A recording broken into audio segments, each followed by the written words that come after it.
warahmatullahi wabarakatuh.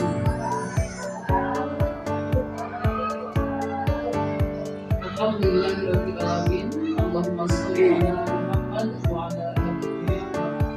Rabbi shrah li sadri wa yassir li amri wahlul 'uqdatam min lisani yafqahu qawli. Rabbi zidni ilman wa warzuqni fahma. Alhamdulillah, puji dan syukur kehadirat Allah SWT karena pada hari ini kembali kita dipertemukan dalam acara ini acaranya gugus kecubung 2 ya. Dan ini sebenarnya acara perdana menyelenggarakan kegiatan diseminasi matematika gembira. Mudah-mudahan ibu semua dalam kondisi sehat walafiat, keluarga kita yang di rumah juga dalam kondisi sehat walafiat. Salawat serta salam semoga tetap tercurah pada junjungan kita Nabi besar Muhammad sallallahu alaihi wasallam beserta keluarga, sahabat, dan sampai hari kiamat, dan mudah-mudahan kita mendapatkan syafaatnya di yaumul akhir. Amin ya rabbal alamin.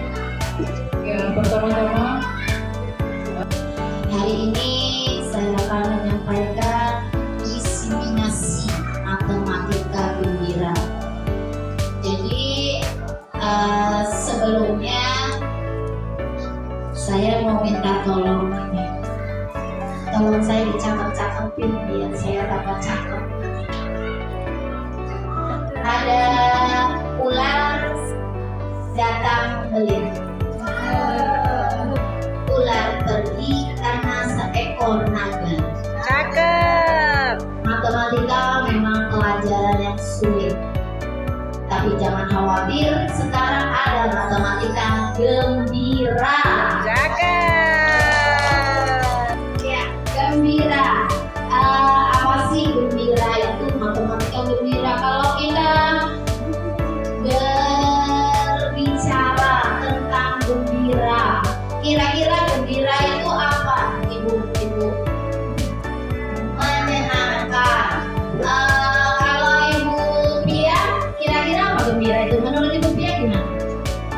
Ceria, menyenangkan. Iya, ceria, gembira, asyik, dan menyenangkan. Iya betul, Bu.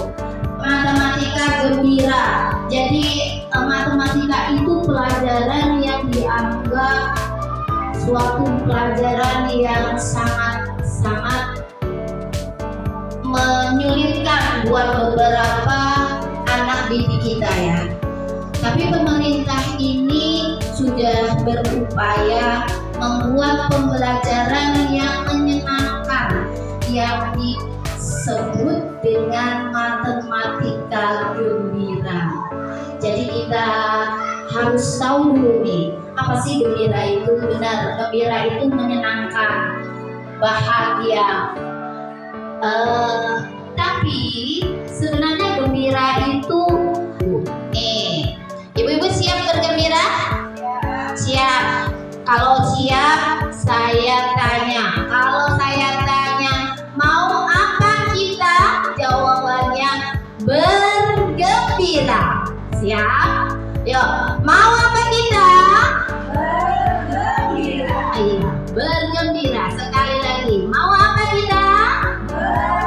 Bergembira. Bergembira. Jadi gembira itu, ibu-ibu, itu singkatan dari G. G-nya adalah gali dan eksplorasi. Gali dan eksplorasi. Kemudian M-nya muat konten. Kemudian B-nya buat aktivitas. I-nya ikuti pemikiran murid. Dan yang terakhir, rayakan dan akhiri dengan rasa gembira. Ya, itu yang kita tahu tentang gembira. Kemudian dari gembira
Hubungan alat engklek ya, engklek. Nah di situ ada angka-angkanya, berarti ada 1, 2, 3, 4, 5, dan 6.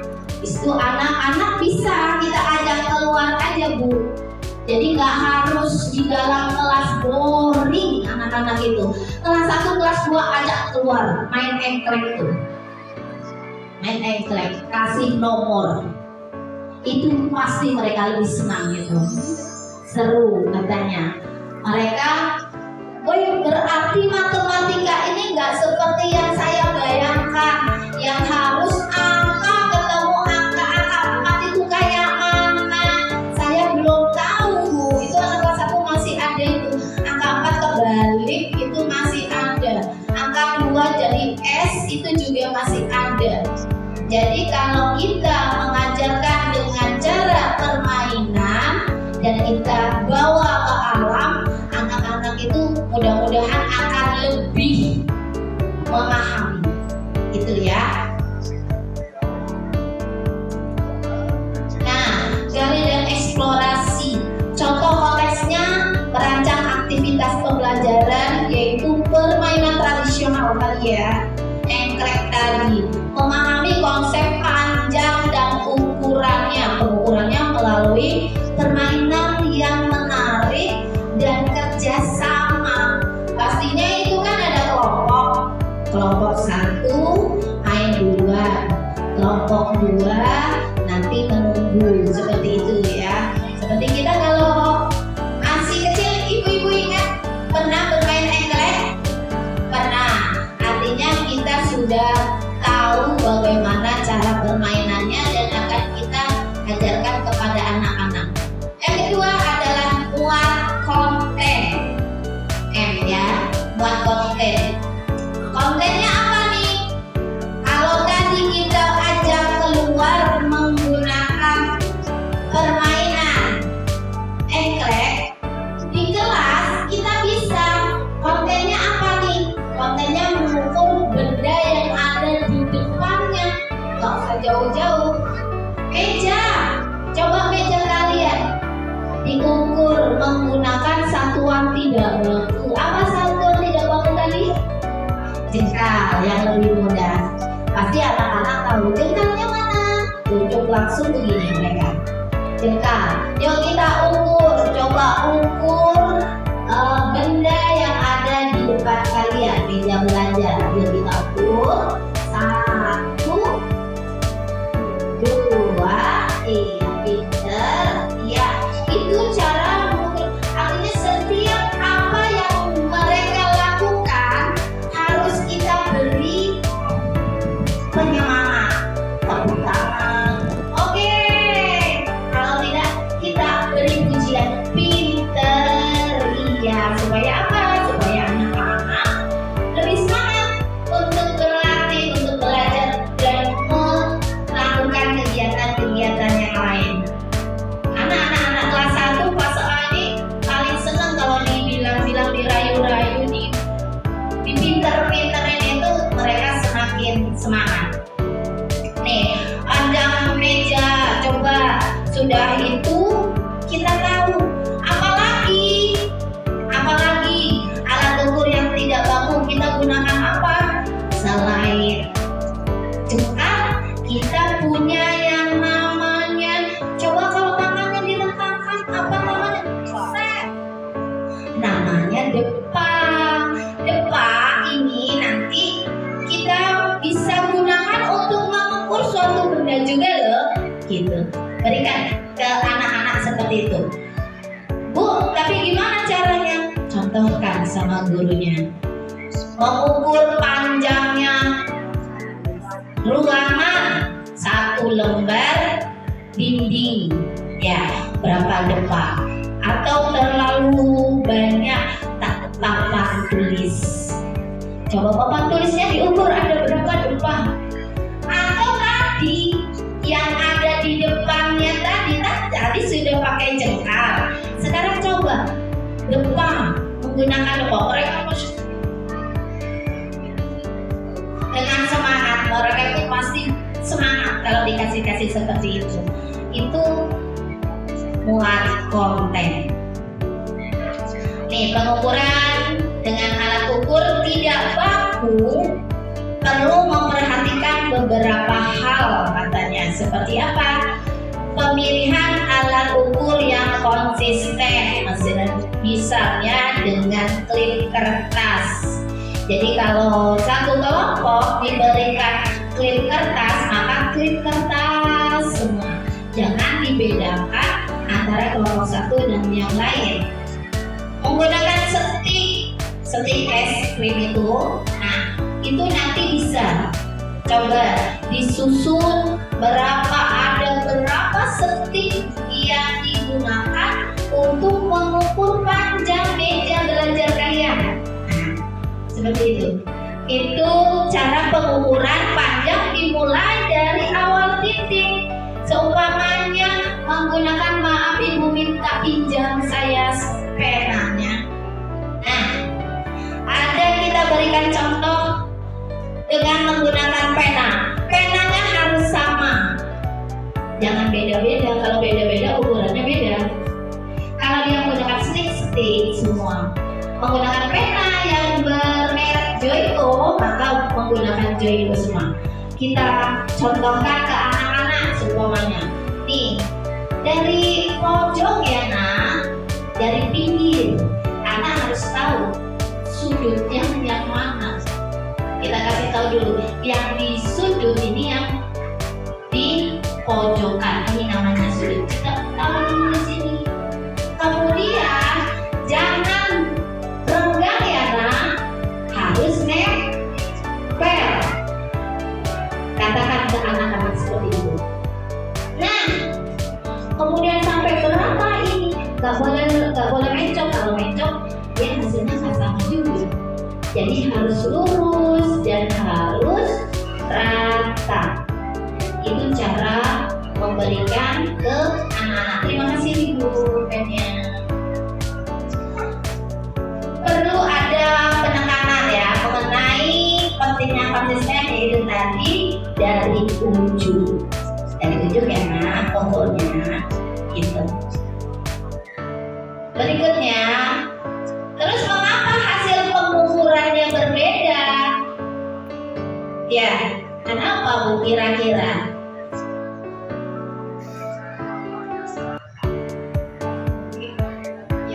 Mungkin karena misalnya yang panjangnya juga berbeda, atau mungkin juga alat ukurnya yang agak miring tidak rata, menyebabkan pengukuran tersebut hasilnya juga berbeda. Ya, terima kasih. Mengapa hasil pengukuran tidak baku itu dengan jengkal, kalau kita menggunakan jengkal bisa berbeda antara murid yang satu dengan yang lain? Mejanya sama. Apa? Beda jengkalnya ibu sama jengkalnya ibu yang lain pasti berbeda besar dan ukurannya. Begitu juga dengan anak-anak kita. Jadi bu, kalau anak bilang bu hasilnya 12, bu hasil saya 9, ya jangan disalahkan, betul karena mereka jengkalnya berbeda.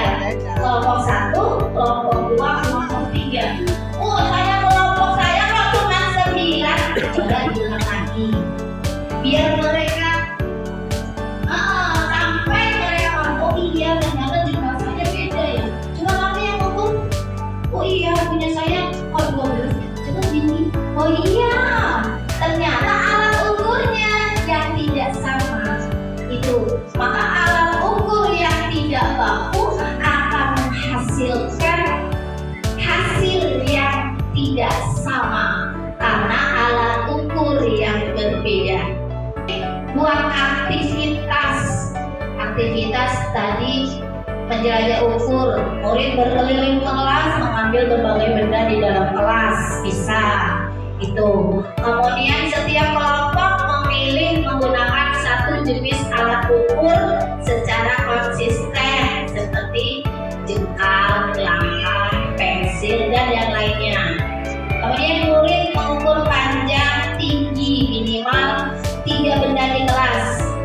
dengan temannya. Coba Ani sama Susi sama Ibu Nova pikiran yang mana? Berdiri di depan, coba sini berdiri. Coba Ibu, sini 3 orang. Ibu Pia boleh, Ibu siapa? Ayo sini 3 orang. Kita ukur mana yang lebih panjang, mana yang lebih tinggi, mana yang lebih Lebar. iya. Ayo sini kita mengukur menggunakan alat ukur tidak baku. Satu lagi bisa boleh? Ayo Ayo pulang ya saya. bisa lagi. Nah, iya, karena anak-anak ini harus real, nyata di depan mata tadi itu ya. Sekarang coba mana yang lebih tinggi? Mana yang lebih tinggi? Kalau melihat kepala kok kayaknya sama. Apa yang kita lihat? Pundaknya. Iya, pundaknya yang kita lihat. Oke, sudah. Mana yang lebih tinggi? Ibu Suhar. Mana yang kedua? Gunung. Iya. Yang ketiga?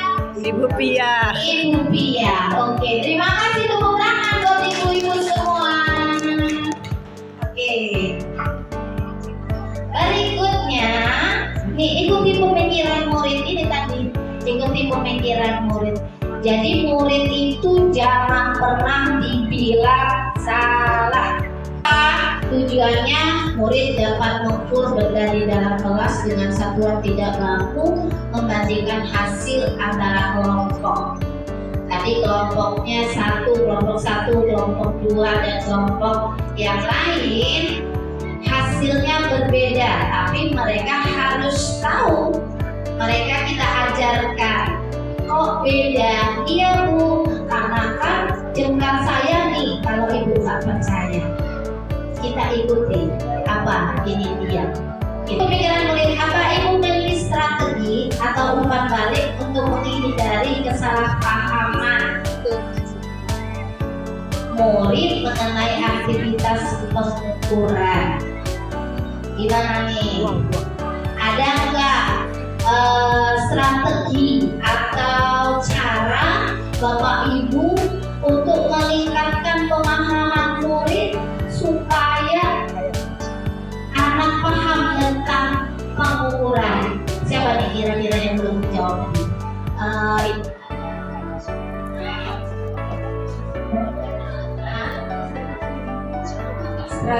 Strategi yang akan saya ajarkan selain bermain tadi, mungkin bisa sambil berhitung dengan permainan logiko dengan alat peraga, Bu. Itu saja, Bu. Luar biasa. Oke, ya, tepuk tangan buat Ibu Alfi.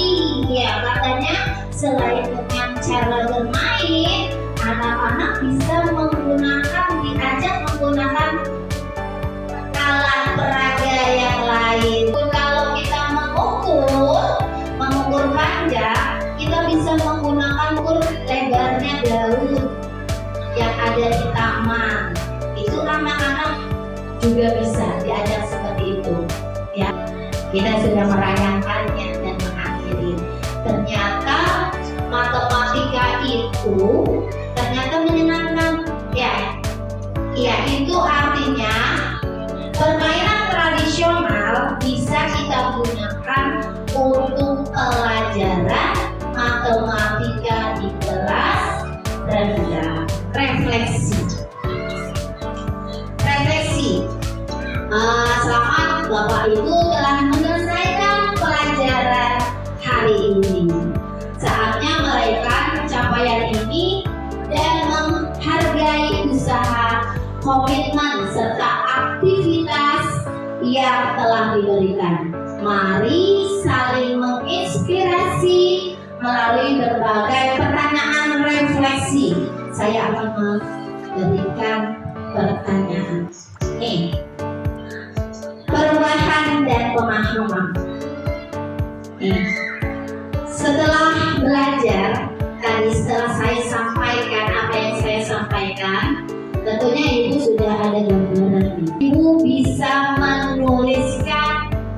sebelum saya menyampaikan materi, Ibu pemahamannya apa? Dan setelah saya sampaikan, ternyata bagaimana?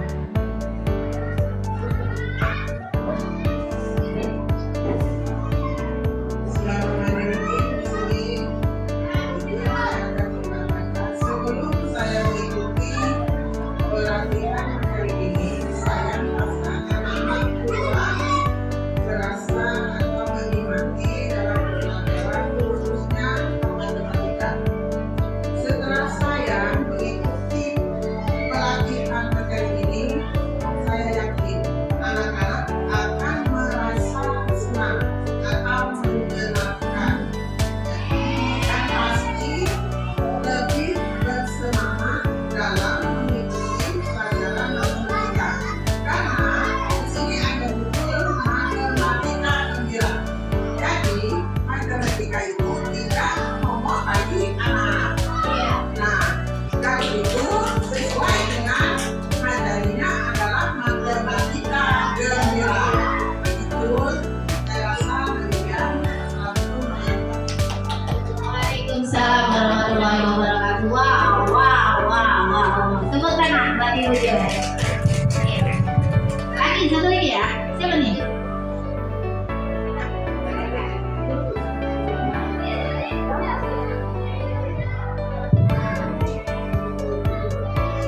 Sebelumnya mohon izin, pemahaman sebelum saya mengikuti matematika gembira, saya hanya menggunakan strategi alat pengukur yaitu penggaris, busur, yang monoton seperti itu saja. Tapi setelah saya mengikuti pelatihan matematika gembira, saya mengetahui destinasi matematika gembira banyak sekali cara. Salah satunya dengan bermain tik-tik-tok, mengukur dengan cara bermain. Saya yakin anak-anak akan saya ajarkan merasa bergembira. Saya mengucapkan terima kasih karena telah dilaksanakan KKG Matematika Gembira. Artinya gini, kita tarik kesimpulan bahwa sebelum kita mendapatkan materi, kita berpikir bahwa matematika itu susah. Matematika itu susah. Anak-anak itu takut kalau ada pelajaran matematika. Setelah ngikuti materi, ternyata matematika itu bisa gembira, nggak setakut yang anak-anak bayangkan. Jadi kita bisa mengajak anak-anak mencintai pelajaran matematika yang tidak menjadi momok lagi untuk anak-anak. Yuk tepuk tangan untuk kita semua. Ya, itulah tadi akhir dari kegiatan kita. Terima kasih. Saya harap ini tidak berhenti sampai di ibu-ibu saja. Saya harap ibu bisa mempraktekkannya di kelas ibu masing-masing atau ditularkan ke teman-teman yang lain. Oke, ya saya akhiri. Wassalamualaikum warahmatullahi wabarakatuh.